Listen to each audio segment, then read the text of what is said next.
একটা একটা কথা তুলে ধরলেন যে আপনি যে ব্যাখ্যাটা করলেন কোরআন দিয়ে, কোরআনের কোন জায়গায় আছে?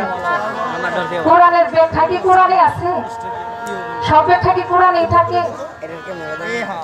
এই ব্যাখ্যাটা কোথায় আছে আপনি বলবেন? বলবো। একটা প্রশ্ন করছে, আমার নবীর একটা সাহাবা ছিল, নবীকে মানতো কিন্তু তাকে একে একে 2 বার 3 বার, আমি শুনেছি আমি এবং জেনেছি পরে, তাকে 13 বার পর্যন্ত সমাধি করা হয়েছে কিন্তু তাকে গ্রহণ করে নাই, মাটিতে তাকে গ্রহণ করে নাই। শেষে আমার রাসূল পাক খবর পাওয়া যায় কি করছে, তাকে লাশ দাফন করছে না পোড়াইছে না ভাসায় দিছে। সুন্দর প্রশ্ন। তবে যে প্রশ্ন আমি তাকে করব, শরীয়তের মধ্যে থেকে করব মারফতকে, কিন্তু মারফত আলাই করছে শরীয়তকে। কেন জানো? এটা জানার দরকার আছে। এবং আমাকে বলছে যে আপনি যে ব্যাখ্যাটা করলেন, ব্যাখ্যাটা কোথায় পাইলেন? কোরআনে কোন জায়গায়, কোন সূরায়, কত নাম্বার আয়াতে আছে? এবং 5 ওয়াক্ত নামাজের কথা আছে। পরিবেশটা আমার একটু শান্ত হোক, কেননা আপনারা যারা আছেন জ্ঞানী শ্রোতা, ধৈর্য ধরে বসেন। অনেক কঠিন কথা কিন্তু বলে গেছে না বাবা?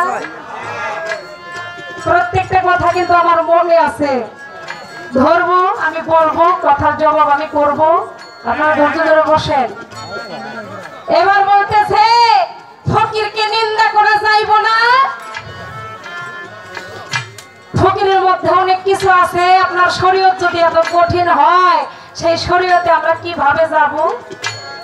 ওই শরীয়তে যাইতে পারবো না।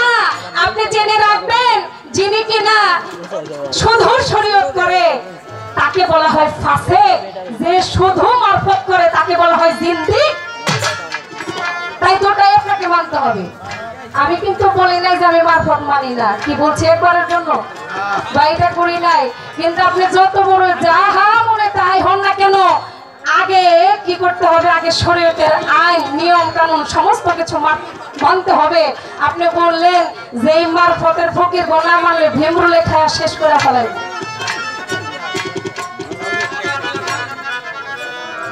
ভেমরুল করতেছেন, আর আমি যার কথা বলতেছি তাকে যদি না মানেন, আপনি পীর মুর্শিদ যতই বলেন না কেন, যে পর্যন্ত আমার মুহাম্মদ প্রেম হৃদয়ে ধারণ না করবে সে পর্যন্ত তার কোনো ইবাদত আল্লাহ কবুল করবে না।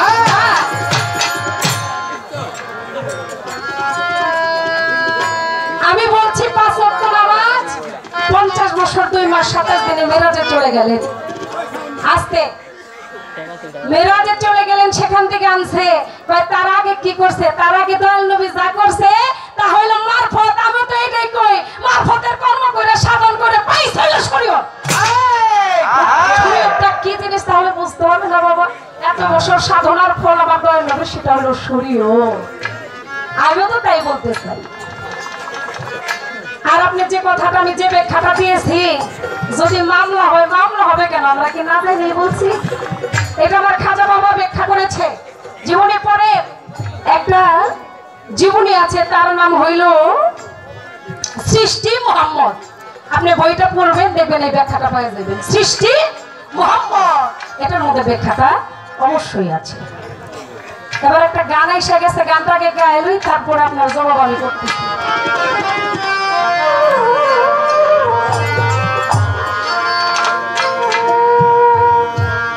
মুশরিক হইতে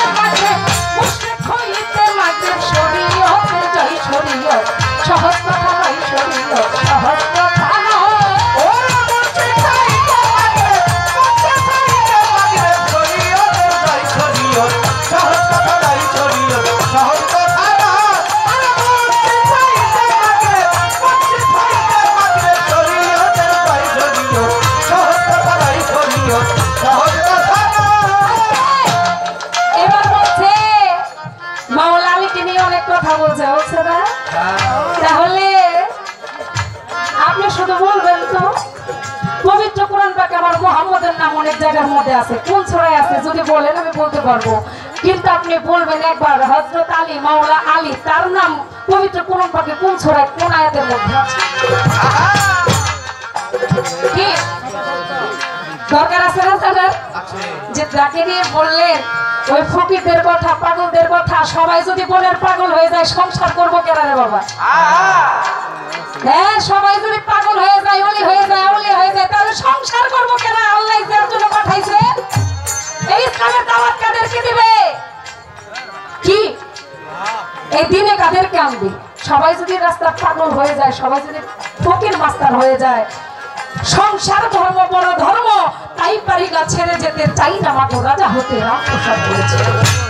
এই সংসারে থাকিয়া শরীয়তের কর্ম করলে, আপনি যেটার কথা বললেন ভেবু লেখায় ভাবাইব, আচ্ছা বিচারের মালিক কি আপনি না আমি না আল্লাহ? কে?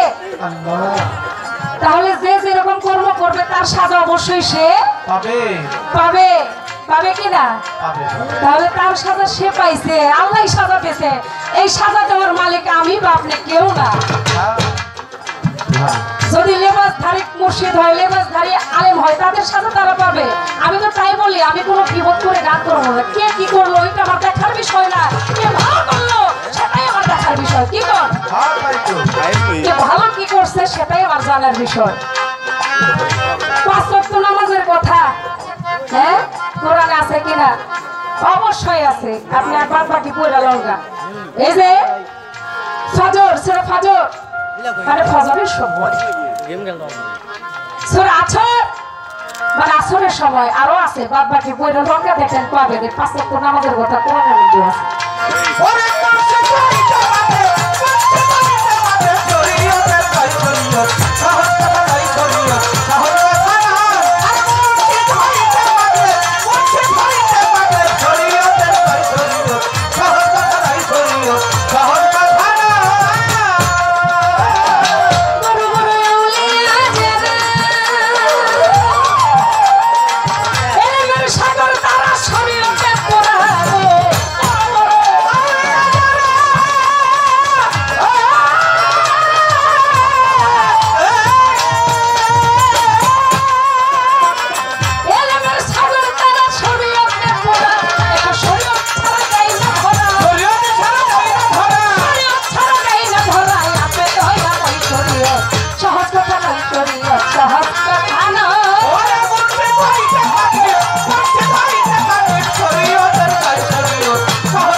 সমস্ত ওলিদের কাঁধে যার পাশে হযরত মাহবুবে সুবহানী কুতুবে রাব্বানী হযরত বড় পীর আব্দুল কাদের জিলানী রহমাতুল্লাহ আলাইহি, তার জীবনের মধ্যে স্পষ্ট ভাবে রয়ে গেছে।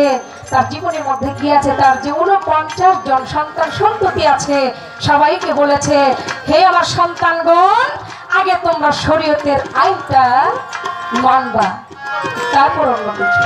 আগে শরীয়তের আইনটা মেনে চলতে হবে। আমার খাজা বাবা বড় পীর তারা যদি করতে পারছে, তাহলে কিছু কিছু সাধারণ মানুষের ক্ষেত্রে সেটা করতে এখন নিষেধ হয়ে যায়।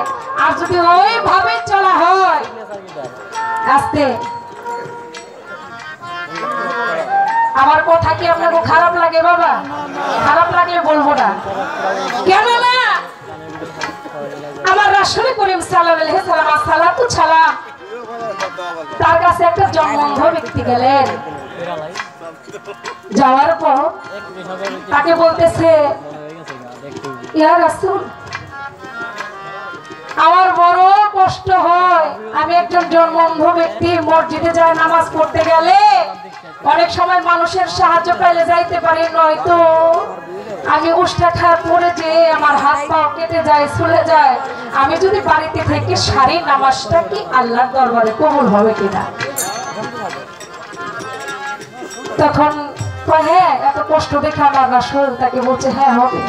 দুই কদম সামনে গেছে, তখন সেই কোরআনের কথা আমার রাসূলের মনে পড়ে গেছে। সূরা মাইদার ৬৭ নং আয়াতের কথা মনে পড়ে গেছে। কি সেই ৬৭ নং আয়াতের কথা মনে পড়ে গেছে, ইয়া আইয়ুহার রাসূল বাল্লিগ মা উনজিলা ইলাইকা মির রাব্বিকা ওয়াস্তাফা আলফা মাবাল্লাগতা রিসালাতাহু ওয়াল্লাহু ইয়াসিবুকা মিনান নাসি। হে রাসূল, তোমার প্রতি যা অবতীর্ণ হয়েছে তা তুমি প্রচার করো, যদি না করলে তাহলে তো তুমি আমার বার্তা প্রচার করলে না। তখন যখনই মনে পড়ে গেছে তখন বলতেছে দাঁড়ান দরদি, যেহেতু আপনি কানে শুনেন, আপনার চলার শক্তি আছে, বলার শক্তি আছে, তাহলে আপনাকে মসজিদে এসে নামাজ পড়তে। এখন অনেকে আমরা ঘরেই নামাজ পড়ি, আমার ওই নামাজে হয়ে জায়গা, যদি হয়ে জায়গা তাহলে একটা জন্ম থেকে আমার রাসূল পাক ছাড় দিলেন না। কিন্তু ভালো মানুষ হয়ে, সুস্থ মানুষ হয়ে মসজিদে নামাজ পড়লে দোষ কি? দেখা যায় যে এরকম আইন না মানা হয়, যে মসজিদে না পাঠানো হয় 2 বছর 5 বছর 10 বছর 50 বছর, তো ইসলামের কাম বন্ধই থাকে। ইসলামের আলোটা কি জিনিস তারা তো বুঝতেই পারবে না। আমার রাসূল পাক আরো বলেছে, হে আমার উম্মতগণ, যদি তোমাদের সামনে দিয়ে কোনো ব্যক্তি কুফরি করে পানির উপর দিয়ে হেঁটে যায় তাকে তোমরা বিশ্বাস করো না। সে যদি আসমান দৌড়েও যায় তাকেও তোমরা বিশ্বাস করো না। সে যদি একজন নামাজি না হয়, নামাজকে কত প্রাধান্য দিয়েছে।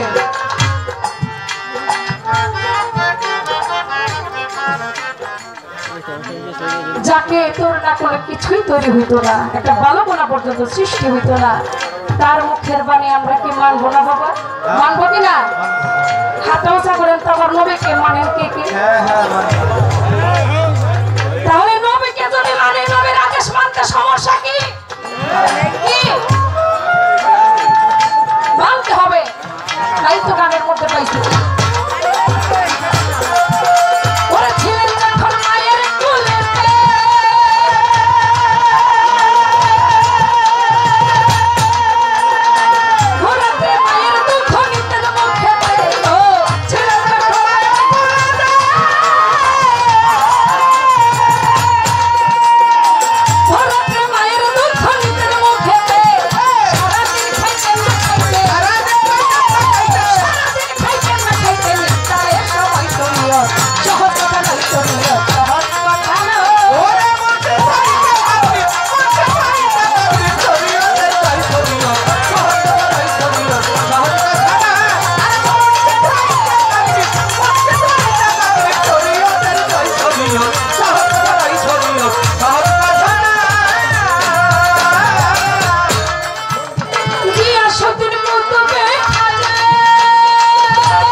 লোকের মুখ দেখলে 10টা লেখক। আলেম নিন্দা স্ত্রী তালাক কবি আলাউদ্দিন কয়। আপনি তো করছেন আপনার সাথে যদি আপনি করেন নাই ঠিক আছে, কিন্তু আমার বাদ রাখেন নাই। যারা মন্দ তাকে মন্দ বলছেন, আমার এতে কোনো সমস্যা নাই। কিন্তু এর মধ্যে ভালো আলেমও অনেক আছে, তাদের যদি নিন্দা আপনারা কেউ একবার মন থেকে করেন তাহলে সাবধান, ঘরের স্ত্রী কিন্তু তালাক হয়ে যাবে। তাই তো গানের মধ্যে বলছে কি,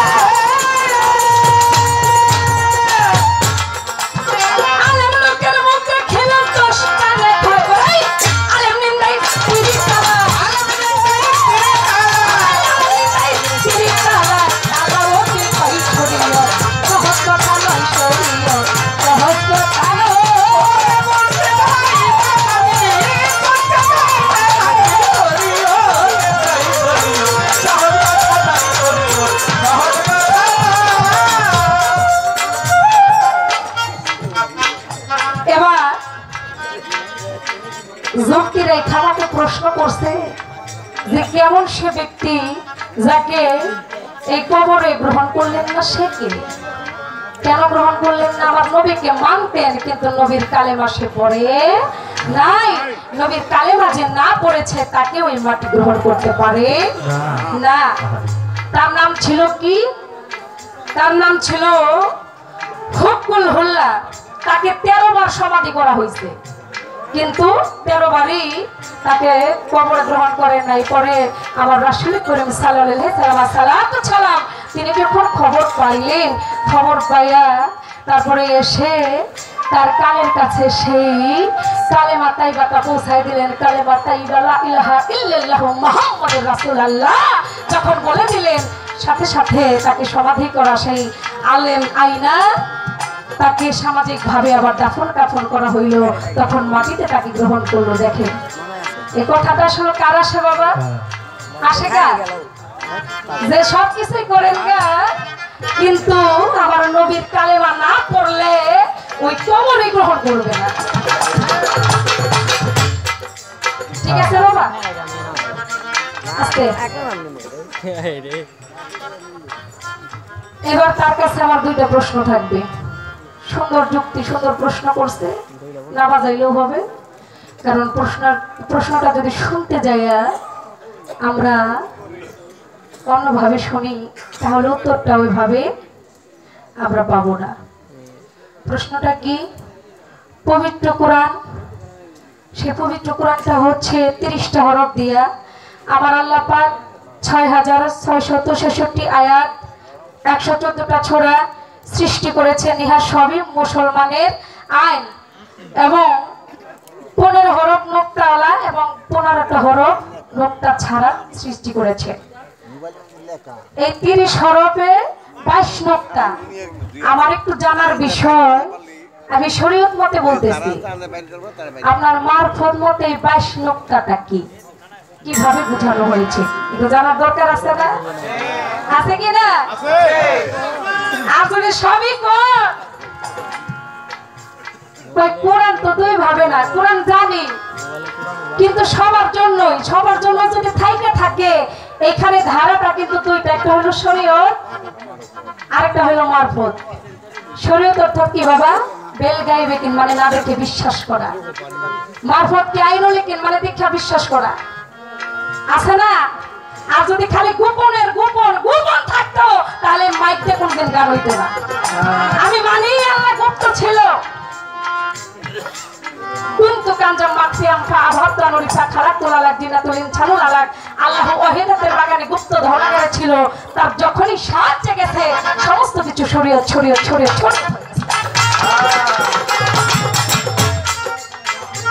আরেকটা প্রশ্ন তার কাছে থাকবে। পবিত্র কোরআন পাকে 114টা ছোরা 6666টি আয়াত, ইহা সকল মুসলমানের আইন ও চলার পথ।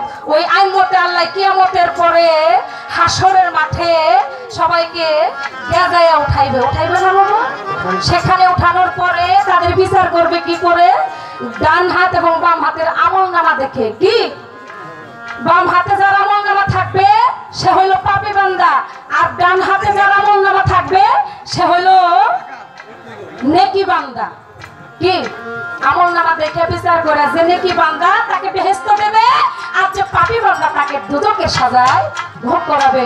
আমার একটু জানার বিষয় আছে, এখানে যে মারফতের ব্যক্তি আছে, মারফত যারা আছে, এটা তো আমি শরীয়ত মতে বললাম। কি এখানে মারফত মতে, এই মারফতের লোক যারা আছে দেখা যায় তাদেরকে আল্লাহ কোন জিনিস দেখা চিনব, সেটা কি, নিদর্শনটা কি একটু বলবেন? আল্লাহ পাক তাকে কিভাবে চিনবো যে এরা পাপী নাকি এরা ভালো, কোন ভাবে চিনবে? শরীয়ত মতে তো বললাম, এখানে মারফত মতে জানার দরকার আছে না বাবা? সেই মারফত ভাবে কোন ভাবে চিনবো নেকি এবং বদি, তাদেরকে আল্লাহ কিভাবে চিহ্নিত করবে একটু বলে দিবে। দুইটা প্রশ্ন আমার কাছে।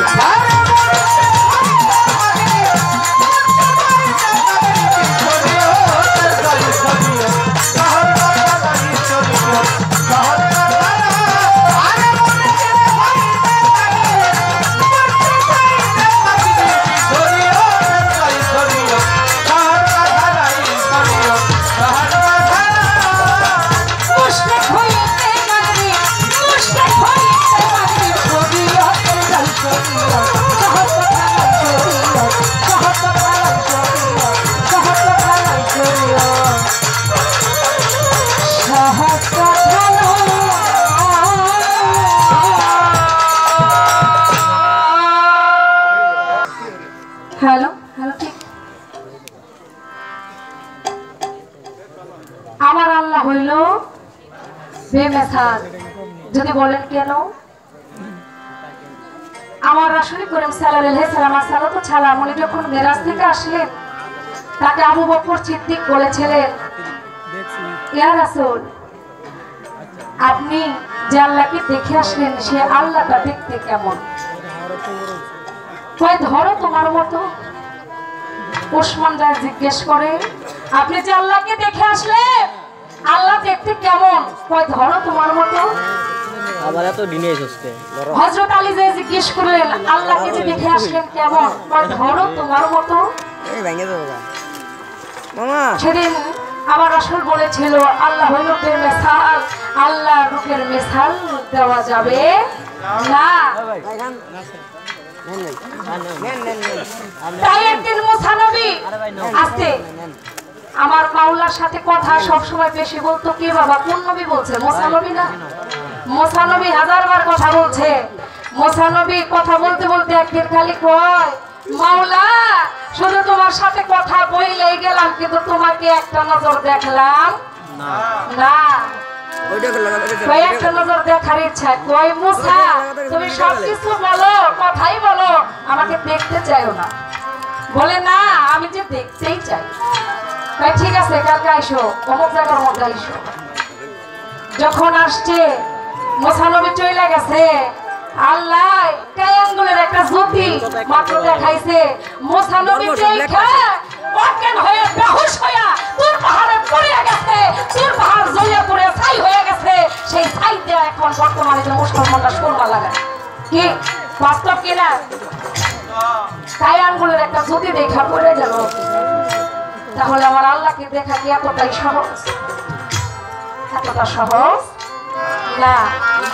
যে বেমিসাল তাকে দেখা যায় না, কিন্তু তার সাথে প্রেম, তার সাথে ভালোবাসা, এই ভালোবাসাও শেষ করা যাবে না। আমার যে দয়াল নবীজি, যিনি এই 5 ওয়াক্ত নামাজ উনি যে পাশ করাইছে, আমার রাসূল করিম সাল্লাল্লাহু আলাইহি ওয়াসাল্লাম সালাত ছাড়া দেখা যায় এটা করাইতে যায়, এই মানুষকে ইসলামের দাওয়াত দিতে যায়, এই দিনে আনতে যায়।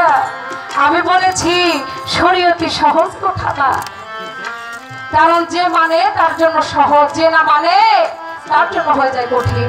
কি তাহলে আমি বানার কথা বলছি। আপনারা সকলেই জানেন আমার দয়াল নবী 63 বছরই আম্মতি বলে গেছে। এই উম্মতের জন্য কাছে, কিন্তু আমরা উম্মতরা আমার নবীজিকে কতটা ভালোবাসতে পেরেছি। হাসরের মাঠে একটা চেষ্টা করেছে আমার আল্লাহ, কই বন্ধু, ও বন্ধু, তুমি আমার কাছে কিছু চাও, আমি তোমার ইবাদতে আমি খুশি, তোমার ডাকাতে আমি খুশি। সেদিন আমার দয়াল নবীজি দুই চোখের পানি ছেড়ে একটা জিনিসই চাইছিল, মালিক রে, আমি আমার জন্য কিছুই চাই না, আমার এই পাপী তাপী উম্মতকে তুমি পার করে দাও, এই কথা আমাকে দাও। এবং যিনি আমার দয়াল নবী যখন শেষ পর্যায়ে যে পরম বন্ধুর বাসরে চলে গেছে, কিন্তু দেখে দুই ঠোঁট মারে মাওলা আলী কান নিয়ে দেখে সে ইয়ামতি ইয়ামতি কইয়া কাঁদতেছে। এই উম্মতের জন্য সারাটা জীবন কাঁদছে। এবং আপনারা সকলেই জানেন এই মানুষকে দিন আনতে যাইয়া, ইসলামের দাওয়াত দিতে যাইয়া আমার নবীজি অনেক সময় ভালো রাস্তা থেকে জঙ্গলের রাস্তা ধরতে হয়েছে। এমন একটা সময় গেছে আমার নবী কাবা ঘরে যায় নামাজ পড়তে পারে নাই। যখন পারে নাই, কাবা ঘরে নামাজ পড়তে পারে নাই, কাবার সামনে সেজদায় রত হয়ে গেছে। আবু জাহেলের লোক রাইসা যত নারী ভুড়ি ছিল, মুষ্টির যত নারী ভুড়ি আমার দয়াল নবীর পিঠে দিয়ে দিছে। আমার মা ফাতে কতক্ষণ ছোট ছিল, কেঁদে কেঁদে পিতার কাছে যে সমস্ত নারী ভুড়ি সরায়। এমন আমার দয়াল নবী একদিন জঙ্গলের রাস্তা দিয়ে হাঁটতেছে, তার পিছনে শত্রু ধাওয়া করতেছে। যখনই শত্রু ধাওয়া করতেছে, ওই জঙ্গলায় শিকারীগণ একটা হরিণীকে শিকার করেছে। যখনই হরিণীকে শিকার করেছে, হরিণীকে শিকার করে অনেকটা সময় পরে পাইয়া তারে লতা পাতাতে পাই গাছের মধ্যে শিকারীগণ শিকার করতে চলে গেছে। আই হরিণী তার যে দুধের শিশু রেখার যে মালিককে বলতেছে, মালিক রে, আমি জানি আমি এই দুনিয়ার বুকে বেশিক্ষণ আর থাকতে পারবো না, কিন্তু আমার একটা শেষ ইচ্ছা মাওলা, মালিক তোমার কাছে আমার যে ওই শিশু বাচ্চাগণ যারা আছে তাদের মুখখানা দেখে যদি আমার প্রাণ পাখি যায়, তাহলে আমি মনে শান্তি নিয়ে মরতে পারবো। যদি একবারের জন্য দেখতে পারতাম এমন ভাবে করুণ সরে কাঁদতেছে। ওই রাস্তা দিয়ে আমার নবী যাই, নবীর চোখে চোখ পড়ে গেছে, দেখে তার চোখে অস্ত্র কি যেন বলতে চায়। আমার দয়াল নবী, আমার দয়াল নবী, মায়ের নবী সেখানে চলে গেছে, যাই বলতেছে, মাওলা এই হরিণীর জবান খুলে দাও। মাওলা হরিণীর জবান খুলে দিয়েছে। তখন বলে, আমি জানি না, আমি জানি একটা কথাই, আপনি আমার আজকে পরম বন্ধু, বন্ধু।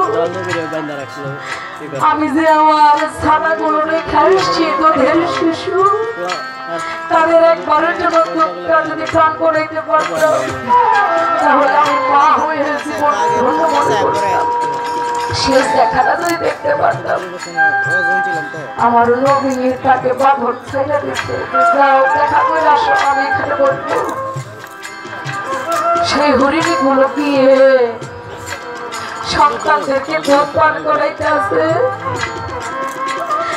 আর দুই চোখের জলে ভেসে যাচ্ছে তাদের বক্ষ।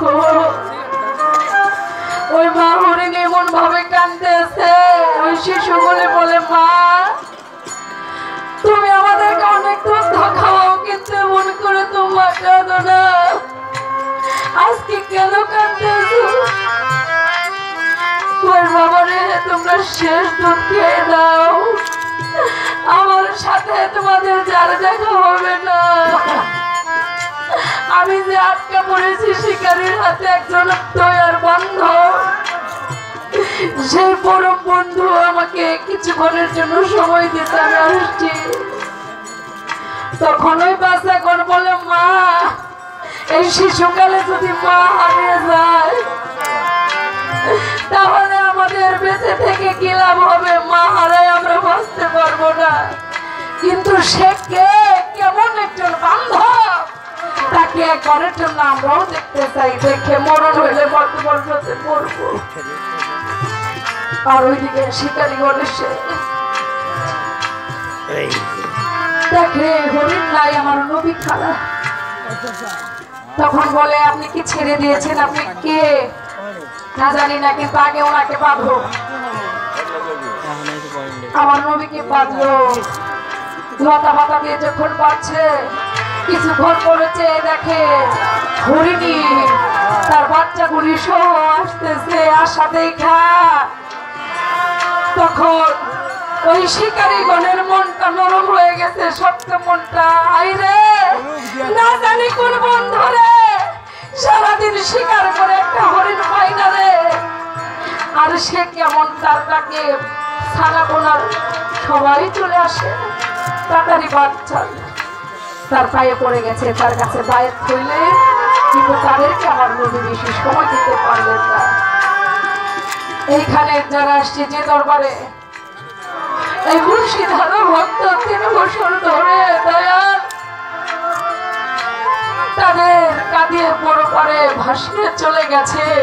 তাদের সাথে প্রেম করে তাদের মনটা ভরে নাই। তারা বুঝতে পারে আমার নবীজির সঙ্গে শিকারীগণের প্রেম করেও মনটা ভরে নাই।